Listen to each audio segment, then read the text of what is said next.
You think women start playing games when they pull back, send mixed messages, or suddenly go quiet. But the truth is far more subtle. The real game begins long before any of that. It starts with four simple words: gentle, harmless, disarming. Words so soft you never pause to question them. And that's precisely why they work. Every man has heard these words.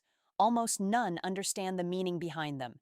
If you've ever found yourself waiting for clarity that never arrives, trying to decode her tone, or holding on to hope while she feeds you uncertainty, there's a good chance these words were used on you, not to inform you, but to mold your behavior. In today's Hidden Waters video, I'm revealing the four words women say right before they move you into a dynamic where she holds the leverage and you slowly hand over control. And once you understand what these words really communicate, you'll never get pulled into that imbalance again. Language is the quietest form of influence a woman has, and also the most effective because it operates beneath the surface. Men look for signs in her actions: the fading warmth, the hesitation, the distance. But what most never realize is that a woman rarely begins with behavior. When she wants to shift the emotional tone without taking responsibility for the shift, she uses a single, carefully chosen word. That word becomes the emotional frame you operate in. Psychologists call this framing, subtle cues that shape your interpretation before you even realize what's happening. She says it lightly, casually, as if it's nothing, but inside that tiny word is a silent inquiry. How much can I guide you without ever pushing you? Picture this: a man keeps hearing a woman say she's busy. He accepts it at face value. He imagines her swamped with tasks, fatigued, juggling responsibilities. What he doesn't see is the quiet calibration beneath her tone. She isn't measuring her obligations, she's measuring him. Every delayed reply, every soft excuse, every minor pullback becomes a series of small data points. She's observing how easily you abandon your standards when patience feels like the mature thing to do. She's studying how quickly you chase, how far you'll stretch, and how much uncertainty you will tolerate before you check your own self-respect.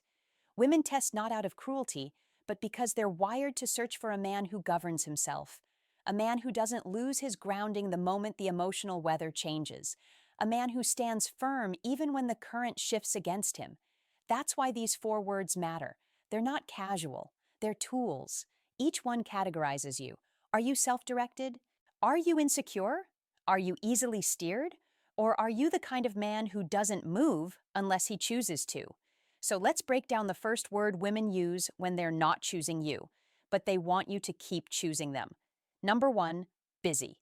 When a woman tells you she's been busy, most men imagine she's drowning in responsibilities, work deadlines, family issues, emotional burnout. But when a woman truly desires a man, availability isn't the variable. Creativity is. A woman who genuinely wants you doesn't disappear. She adapts. Busy isn't about time. Busy is about rank. The moment that word shows up too often, she isn't exposing her schedule. She's exposing your placement in her priorities. And here's the hidden mechanism most men never recognize. Busy is a form of influence created through inconsistency. She appears just enough to spark your hope, but not enough to provide stability. That unpredictability activates something powerful in the male mind: intermittent reinforcement. The same psychological pattern that keeps people glued to gambling machines keeps men emotionally hooked on women who give affection in surprising, brief bursts. She's not thinking, "I'm going to condition him." But she is absolutely aware of what happens when she withholds and then reappears with warmth. Imagine this scenario. A man sends her a simple good morning message. Hours pass, no response. By noon, he checks again, still nothing. Evening comes, and he comforts himself with the narrative that she must be busy. The next day, she suddenly replies with charm, maybe a playful emoji or a lighthearted voice note. His brain lights up like he hit a jackpot he didn't even know he was playing for. He didn't win anything, but the contrast between silence and sweetness mimics reward. And the more he pours his energy in, the busier she becomes. Yet, the moment he pulls back even slightly, she suddenly finds the time she couldn't find before. Because here's the fundamental truth from a woman's perspective: If she wants you, she doesn't ration effort. She fights for moments. She sends the quick text. She makes her interest visible. Women who desire a man don't hide behind excuses. They carve out space for him. But men often sabotage themselves. They believe patience looks noble. They think waiting demonstrates loyalty, emotional maturity, or depth. But to a woman testing boundaries, waiting isn't a virtue, it's surrender. It tells her she can dilute her presence and you'll still remain fully available. And once she knows that, the dynamic shifts entirely in her favor. So, how do you break the busy illusion? You don't chase. You don't press for explanations. You don't write long messages dissecting your feelings. You simply reduce access. You mirror her distance without bitterness. You remove the reward, your constant availability. The moment she realizes she can no longer influence you by stepping back, the whole frame collapses. The space she created to test your stability becomes the space she's afraid you'll replace her in. Because indifference, not anger, not confrontation, is the force that dissolves the busy illusion. And once you stop accepting her delays, you stop being controlled by them. That's the moment the power shifts completely. You're no longer competing for her time. She's competing for your presence. Number two, maybe. A woman says, maybe, I'll let you know. And most men hear hope. They hear potential. They hear the possibility that if they're patient enough, considerate enough, flexible enough, she'll eventually say yes. But what she actually handed you wasn't opportunity, it was suspension, a quiet stall, a soft invisible cage that keeps you emotionally available while costing her nothing. Maybe doesn't open a path forward. It keeps you hovering in place, circling, waiting for permission to move, while she decides whether you deserve a space in her world or whether someone else already has. Picture it. You invite her out for Saturday. She replies with a warm little emoji, pairs it with a maybe, and then disappears into the digital fog. Hours turn into days. Your phone stays silent. Then suddenly, she surfaces again, not with clarity, but with a story laughing in the passenger seat of a car you've never been in. Most men try to play it mature. They convince themselves not to pressure her. They wait, thinking patience will eventually earn them her interest. But to a woman, waiting doesn't read as respect. It reads as submission. It says your time is flexible, your standards negotiable, and your emotional world revolves around her availability. Maybe serves one precise purpose. It allows her to control the pace. She gets to examine her options. She gets to see who shows up, who excites her, who aligns with her mood. Meanwhile, you sit emotionally parked, hoping her side of the scale tilts in your direction. And that limbo, that space where you wait and she chooses, is where she evaluates you. Not by your attractiveness, not by your achievements, but by your boundaries. The uncomfortable truth is simple. When a woman genuinely wants you, she doesn't play a coin toss with the chance of losing you. She doesn't risk you drifting away. She doesn't gamble with maybe. That word only appears when she's uncommitted, undecided, or uninterested, but unwilling to let the door close completely. And this is where men trap themselves. They double text. They soften their tone. They send a playful follow-up to keep things light. They try to appear patient, calm, understanding.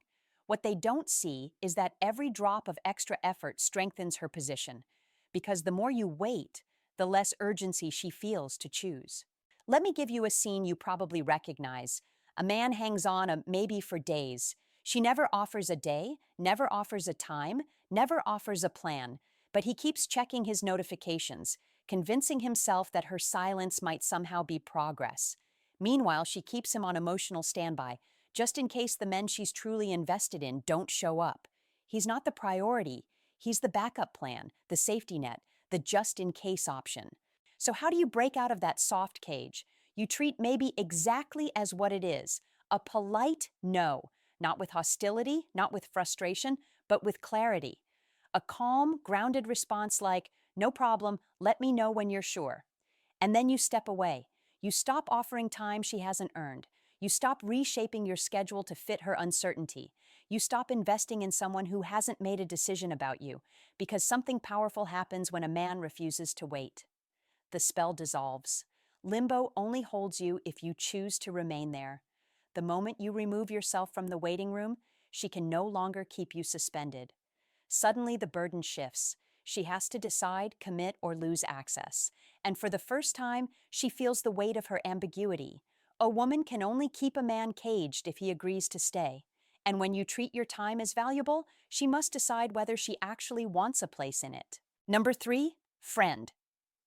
There's a moment nearly every man remembers with perfect clarity. The moment she gives him a gentle smile, tilts her head just slightly, and says the line that feels harmless, even flattering. You're such a good friend. But buried inside that single word is the sharpest downgrade she can deliver without sounding unkind. Because friend isn't connection, it's categorization. Women classify men far faster than men realize. Within minutes, she places you in one of the quiet boxes inside her mind. The man she feels attraction for, the man she respects, the man she can use, or the man she can confide in without ever having to choose. Friend is the last one. It means you're safe, but not wanted, appreciated, but not desired, close, but never chosen. And here's the meaning she'll never say out loud. You give me emotional benefits without asking me for emotional commitment. Imagine the scenario. A man responds to her late-night messages. He stays on the phone with her while she vents about stress, drama, disappointments. He listens, advises, comforts. He believes this closeness is deepening their connection. But what he doesn't see is the pattern. She leaves those conversations lighter and then gives her romantic energy to someone else. He becomes her emotional landing pad, her therapist, her sounding board, her cushion, everything except the role he actually wants. From a psychological standpoint, this is emotional labor, something women value deeply, but something they absorb effortlessly when it costs them nothing. When you offer empathy, attention, patience, presence, without direction or limits, she consumes it the way people consume warmth on a cold day, without thinking, without effort, without giving anything back. Men fall into the trap of believing that giving more makes them more desirable. But attraction isn't born from service. Attraction comes from polarity, presence, and self-governance. The moment you become the solution to all her emotional discomforts, you erase the tension that makes her see you as a man rather than a support system. You become comfort without spark, reliability without excitement, warmth without fire. So how do you step out of the friend shadow? You don't try harder. You don't increase the emotional labor. You don't audition for a role she already replaced. You pull back, not to punish her, not to manipulate her, but to reset a dynamic that drifted off balance. You stop replying instantly. You stop being her midnight therapist. You stop absorbing stress that was never yours to carry. Because when you remove access, her pattern snaps. The comfort she relied on disappears. And for the first time, she has to reevaluate who you are. Suddenly, you're not the cushion. You're a man with structure, a man whose interest does not erase his standards, a man who doesn't let desire drown dignity. And that shift forces her to see you through an entirely different lens, one defined not by what you give, but by who you are. You don't escape the friend zone by pouring more affection into it. You escape it by stepping out of the role she quietly placed you in. Because the moment you stop being the emotional dumping ground she leans on when she's stressed or bored, you stop being invisible. You stop being background noise. You become someone she actually has to register, not someone she reflexively uses for comfort while giving her romantic energy elsewhere. And that shift, your willingness to walk away from the role she assigned you, forces her to reevaluate how she sees you. Number 4, soon. Few tiny words trap a man longer than this one. We'll hang soon. I'll text you soon.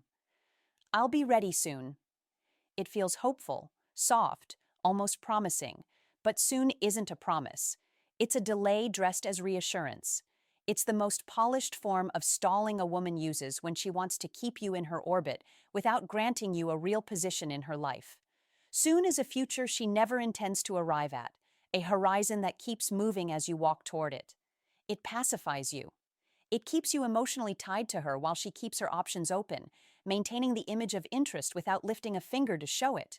From a psychological standpoint, soon is temporal delay reinforcement. She gives you the smallest hint of possibility, so you overlook the reality. Her actions and her words are living on completely different planets. Let me paint a scene every man has lived in some form. You ask her when she's free. She answers with a warm little message, maybe even a smiley, and says, "Let's plan something soon." Then days roll by. A week, then two. Suddenly, nearly a month has passed, and the closest thing you have to actual plans is that lonely promise still sitting untouched in your chat. Meanwhile, she's going out, meeting people, posting stories, filling her life with everything except time with you. Not because she despises you, but because she doesn't worry about losing you. You're always there, always waiting, always ready for whenever soon finally becomes now, something she knows she never has to deliver. Men struggle with this because hope blinds them. They assume her vagueness is temporary, that patience is honorable, that waiting quietly makes them look emotionally mature. But vague consistency isn't a sign of interest. It's a sign that she wants the door cracked just wide enough so she can walk through if she ever feels like it, but narrow enough that you can't step inside.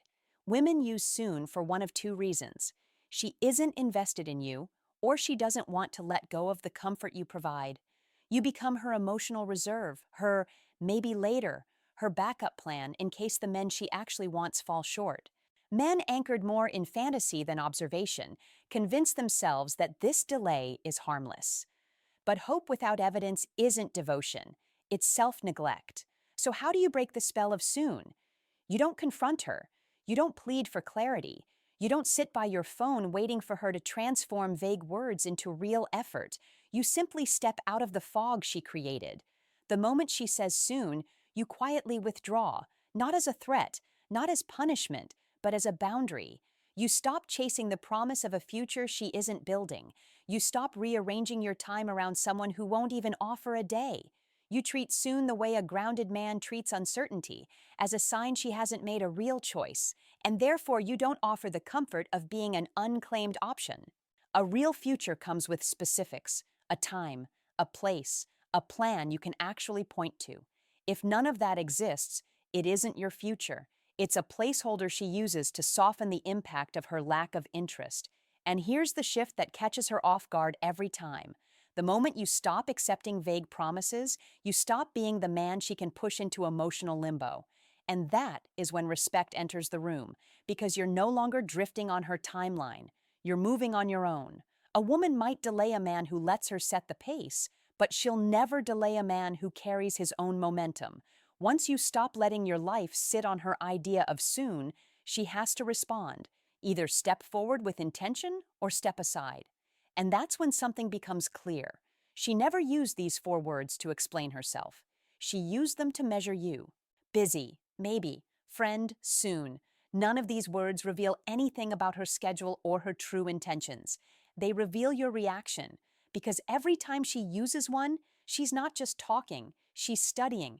She's watching how you handle ambiguity, distance, inconsistency. And your reaction tells her exactly where you fall in the silent hierarchy she keeps in her mind. Here's the pattern most men never see. She says the word. You interpret it emotionally, you adjust your behavior, she observes the adjustment, and your value shifts based on how much of your power you give away. The danger isn't the word itself, it's how quickly men surrender their position when they hear it. A woman doesn't lower your value, she gives you the opportunity to lower it yourself. I've watched this unfold over and over. A man sits across from me, convinced he's been manipulated, but when we rewind the dynamic, he realizes something painful. The power she held was the power he handed over. Busy made him pursue, maybe made him wait. Friend made him comfort, soon made him hope. Four simple words rewired the entire relationship because he never questioned the frame they created.